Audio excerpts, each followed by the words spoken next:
সুপ্রিয় দর্শক শ্রোতাবৃন্দ, সবাইকে আমার চ্যানেল সাধারণ আলাপে স্বাগতম।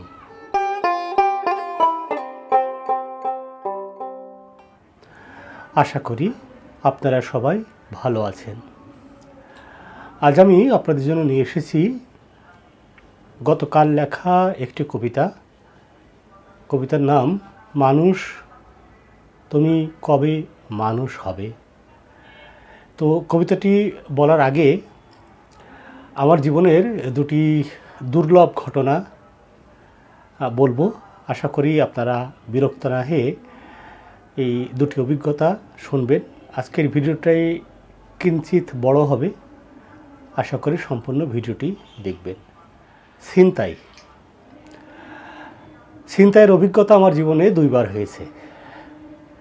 প্রথমবার আমি ছিনতাইয়ের কবলে পড়েছিলাম 2000 সালে। তখন আমি ঢাকা ইউনিভার্সিটিতে সেকেন্ডারি পড়াশোনা করি।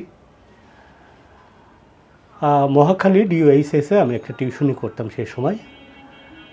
টিউশনি শেষ করে আমি যখন হলে ফিরি, রিক্সা ভাড়া করে শাহবাগ থেকে জগন্নাথ হল পর্যন্ত যাওয়ার মতো টাকা পয়সা সেই সময় আমার হাতে ছিল না। তো হাঁটতে হাঁটতে আমি জগন্নাথ হলের দিকে আগাচ্ছিলাম। সোহরাওয়ার্দী উদ্যানের পাশ দিয়ে আমি যখন যাচ্ছিলাম, ঠিক সেই সময় হঠাৎ করে একজন ছিনতাইকারী সোহরাওয়ার্দী উদ্যান থেকে বের হয়ে বিশাল বড় একখান চাকু ধরলেন আমার গলায়। পিছন থেকে আর একজন এগিয়ে এসে বললেন, যা আছে সব দিয়ে দেয়। তখন আসলে আমাকে ছুরি কেন, বন্দুক ধরলে দেওয়ার মতো তেমন কিছু ছিল না। তারপর আমি বললাম যে ভাই, আমি তো ইউনিভার্সিটির স্টুডেন্ট, আমার কাছে আসলে দেওয়ার মতো তেমন কিছু নাই, অল্প কিছু টাকা আছে, আমি খুঁজে দেখি, টাকা যা আছে আমি দিয়ে দিচ্ছি, তবে দয়া করে আমার গলা থেকে ছুরিটা নামান, কারণ আমার ভীষণ ভয় লাগছে। তো হয়তো উনি ইউনিভার্সিটির স্টুডেন্ট শুনে, যিনি ছিনতাই করতে আসছিলেন, কিছুটা সমীহ করে বলেন, ও আপনি মানে তুই থেকে আপনি বলা শুরু করলেন যে আপনি ইউনিভার্সিটির ছাত্র। তাই আমি বললাম যে হ্যাঁ, আমি ইউনিভার্সিটির ছাত্র, জগন্নাথ হলে থাকি। তখন বললো, ঠিক আছে, আপনার হাতে যা টাকা আছে আমাকে দিয়ে দিন, আমি আপনার কোনো ক্ষতি করব না। ওকে। তো সে সময় ঢাকা ইউনিভার্সিটির যে আইডি কার্ডটা ছিল, সেই আইডি কার্ডটা ছিল একটি ফোল্ডিং টাইপের, নীল একটি কাভার ছিল। সেই কাভারের নিচে অনেকেই টুকটাক টাকা পয়সা রাখতে পারত। তো আমার সে সময় সম্বল ছিল 30 টাকা। তো আমি তাকে ওই সে সময়ের মানি ব্যাগ, মানে আইডি কার্ডের পিছনে গুজে রাখা টাকাগুলো তাকে বের করে দিলাম। দেওয়ার পরে সে আমাকে বললো, মাত্র 30 টাকা? তা আমি বললাম যে ভাই, এই 30 টাকা আমি আসলে হলে গিয়ে রাতের খাবার খাবো বলেই এই 30 টাকাটা রাখছি, এবং আমি পায়ে হেঁটে এই কারণে হলে যাচ্ছি। তখন বললো, আচ্ছা ঠিক আছে, 30 টাকা দিয়ে দিন। তো আমি তাকে 30 টাকা দিলাম। দেওয়ার পরে সে আবার 10 টাকা আমাকে ফেরত দিল। ফেরত দিয়ে বলল যে যান, চলে যান। এটা ছিল আমার প্রথম ছিনতাইয়ের অভিজ্ঞতা। আজকে 24 বছর পরে এসে তেমন আরেকটি ছিনতাইয়ের অভিজ্ঞতার সম্মুখীন হলাম। তো এই ছিনতাইয়ের ঘটনাটি বেশ মজাদার বা আনন্দদায়ক বা দুঃখজনক, আতঙ্কজনক, যেটাই বলেন না কেন, একটি দুর্দান্ত অভিজ্ঞতা। গত পরশুদিন আমি রামপুরা বাজার থেকে আমার নিত্য প্রয়োজনীয় কিছু বাজার সামগ্রী কিনে বাসায় ফিরছিলাম। আমি যখন ঠিক রামপুরা ব্রিজটাতে উঠব, ঠিক তার আগে আমার রিক্সার সামনে একজন রিক্সা যাত্রী আসলেন, এবং তিনি আমার দৃষ্টি আকর্ষণ করে বারবার বলতে চাইলেন যে ভাই, আমাকে কি চিনছেন, আমাকে কি চিনছেন? তো আমি স্বাভাবিকভাবেই তাকে ভাবলাম হয়তো সে আমার কোনো ফেসবুক বন্ধু, যাকে আমি আসলে কোনোদিন সরাসরি দেখি নাই, বা হয়তো কোনো এক সময় তার সাথে পরিচয় হয়েছিল, তার ফেসটা হয়তো মনে পড়ছে না। তাই আমি বললাম যে ভাই, ঠিক চেনা চেনা লাগছে, বাট আমি ঠিক বুঝতে পারছি না আপনি কে। তো এবার লোকটা আমার ঠিক রিক্সার সামনে রিক্সাটাকে থামিয়ে আমার রিক্সার কাছে চলে আসলো এবং হ্যান্ডশেক করে বলল, ভাই আমার নাম তো রবিন, আমাকে চিনতে পারছেন না? তো আমি আসলে সে সময় ওনাকে চেনার চেষ্টা করছিলাম, বাট বাই দিস টাইম আমি খেয়াল করলাম উনি যখন আমার হাতে হ্যান্ডশেক করেছে তখন আমার হাতটা বেশ জোরে চেপে ধরেছে।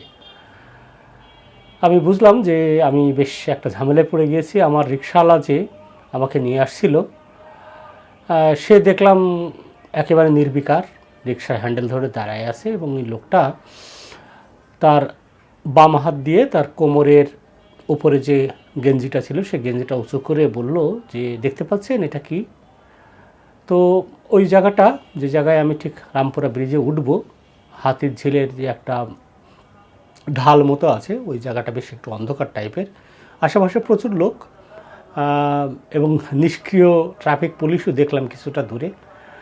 আমি বুঝলাম যে আমি আসলে আবার নতুন করে ছিনতাইকারীর কবলে পড়েছি 24 বছর পরে এসে।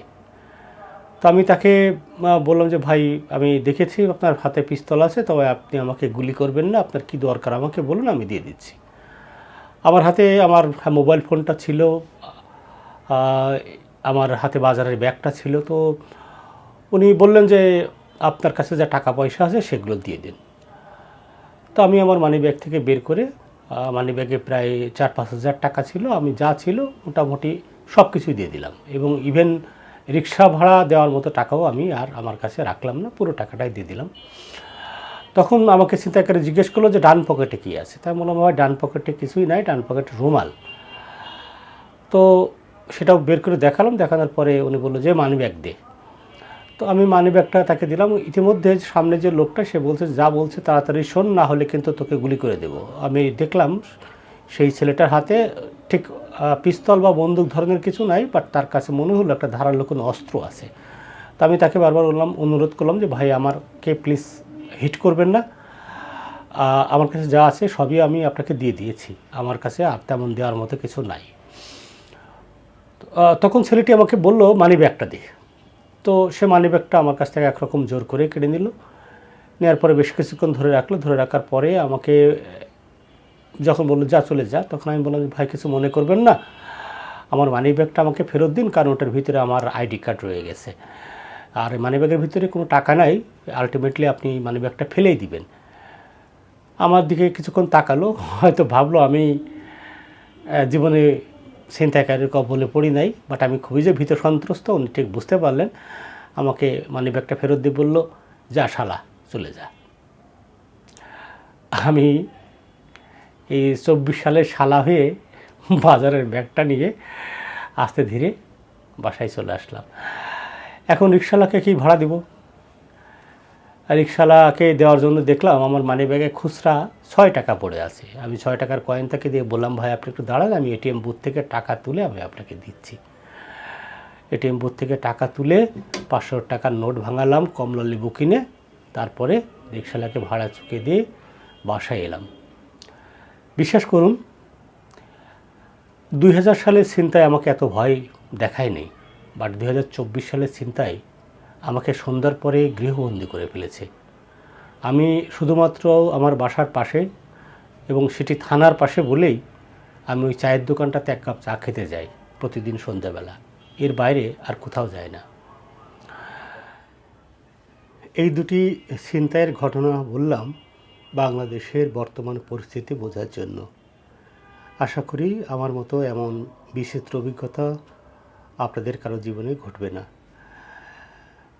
তবে এই দুটি ঘটনা আমাকে কেন জানি মানুষের প্রাত্যহিক প্রয়োজন এবং মানুষের আচরণের পরিবর্তন, এই দুই সামঞ্জস্যহীন বাস্তবতাকে একটি কবিতা লিখতে উদ্বুদ্ধ করেছে।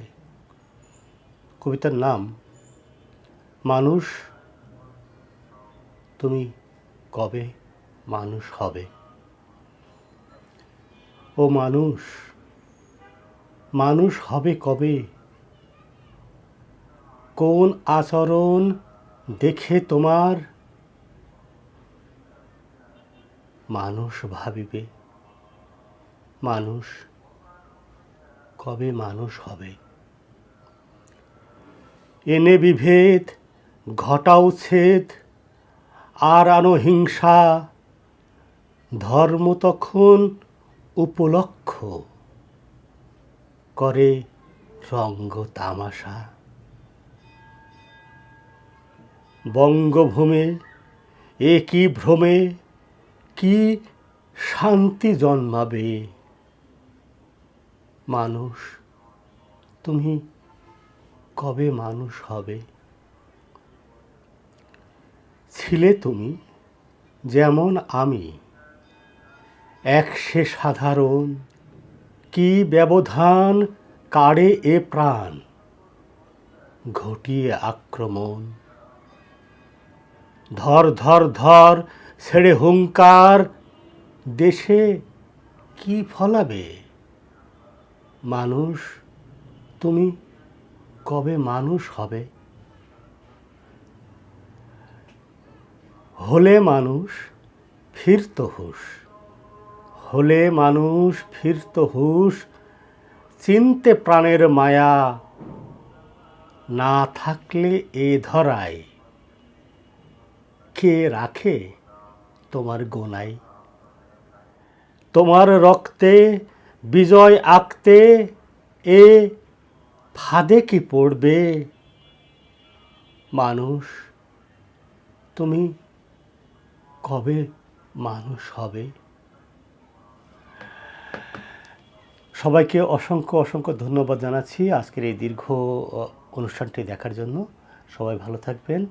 আগামী পর্বে আশা করি আপনাদেরকে সাহস সঞ্চয় করে একটু আউটডোর ভিডিওতে নিয়ে যেতে পারবো। তো সবার জন্য শুভকামনা।